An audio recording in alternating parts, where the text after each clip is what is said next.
Meanwhile, some on the political left love to use the word, and often use the word, white privilege as an argument in policy debates. But an exchange that took place on the radio yesterday between host David Webb and legal analyst Areva Martin was pretty embarrassing for her.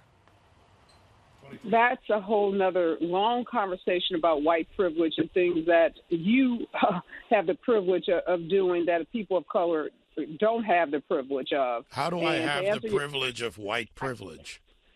David, by virtue of being a white male, you have white privilege. Areva, I hate to break it to you, but you should have been better prepped. I'm black. Okay. Boom. David Webb joins us, the host of Fox Nation's Reality Check. David, when she said that to you, obviously you were not face-to-face? No, we were not. We were on the radio, which is what obviously makes this really interesting to me. That forget tone, voice, being prepped, as I said to her, she immediately defaulted to an attack, which is a false narrative. There is no such thing as white privilege. There's earned privilege in life that you work for. There are those who may have a form of privilege that they exert on others in a form of influence. But this is about more than just what she said and the embarrassment, and she should be, but the default to this easy false narrative. What went through your mind when she said that? And your comeback was pretty quick. And what did she say after she learned that you were black? Well, she apologized. She, you're caught. What do you do? So she apologized. But in that apology, she throws her team under the bus. And first of all, I have never done that to anyone that's ever worked on any of my shows on radio or television. I would never do that. So frankly, they should consider why they're being thrown away. But I have a question.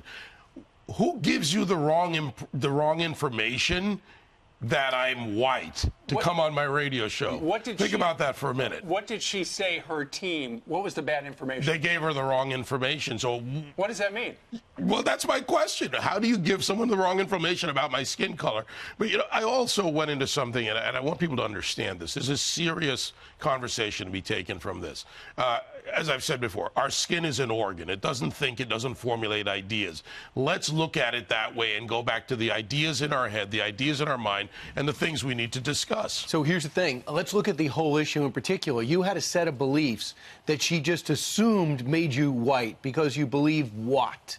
Because I was talking about law and process and due process. To be fair, we had a long conversation, probably about 12 minutes or so, going into this portion of my interview with her. And it was a fair exchange of ideas. We were talking about issues where we agree, disagree. We're talking about proof, all things that relate to that. And then we got into the story of media coverage, the CBS coverage team that was tweeted out by AOC, Alexandria Ocasio-Cortez. They're being attacked because of color. And that's how we came around to this. Then I talked about qualifications. I'd been through different genres in radio, as you guys know. Rock, urban, hip-hop, you name it. And I've been through different genres in talk. And it was because I did the work, and that's why I made the qualification statement.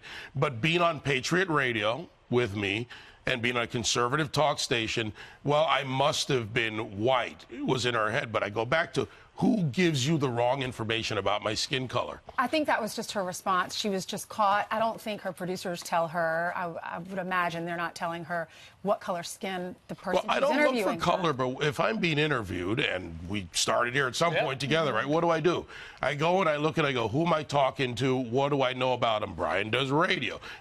Well, you and I have known each other a long time, before you were even on this couch. Same thing, Steve. So what do? You look up who you're interviewing, a lawyer, an attorney. You don't go for color, but you go for information. Clearly, she made a gigantic mistake, and she has apologized. Have you accepted the apology? It wasn't about accepting or not accepting. She got caught. What I hope people take away from it, because I have no reason to diss her, and I did invite her back, by the way. I said at the interview, let's come back and have a longer conversation about white privilege as you see it. So that invitation is out there, and hopefully we can take from this and the media firestorm, that's what happens, and get into that discussion. There's definitely a lesson that we can learn here. We can be better people and not make stereotypes and assumptions based on someone's beliefs or how they vote.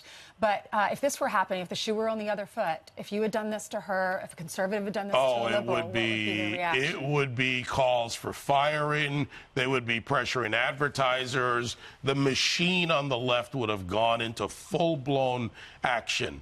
They would have demanded that I be thrown off Fox, that I be thrown off Sirius XM Patriot, that I be out of the media and out of the world. And that's a problem, because even though I don't agree with her, I invited her back. I want to have the debate, because the debate lets us expose the ideas and let people decide for themselves. Like I said, our skin's an organ, right? It doesn't think. It doesn't formulate ideas. It just says this is the result of your parentage. We'll watch you more on Fox Nation and listen to you more on the radio. And I always watch you guys in the morning when I'm prepping. So you're part of my prep. All right, good job. Oh, sure, blame us. You did your Thanks, homework. David. Thanks, David. Appreciate it. There's Reality Check with David Webb on Fox Nation. Download the app.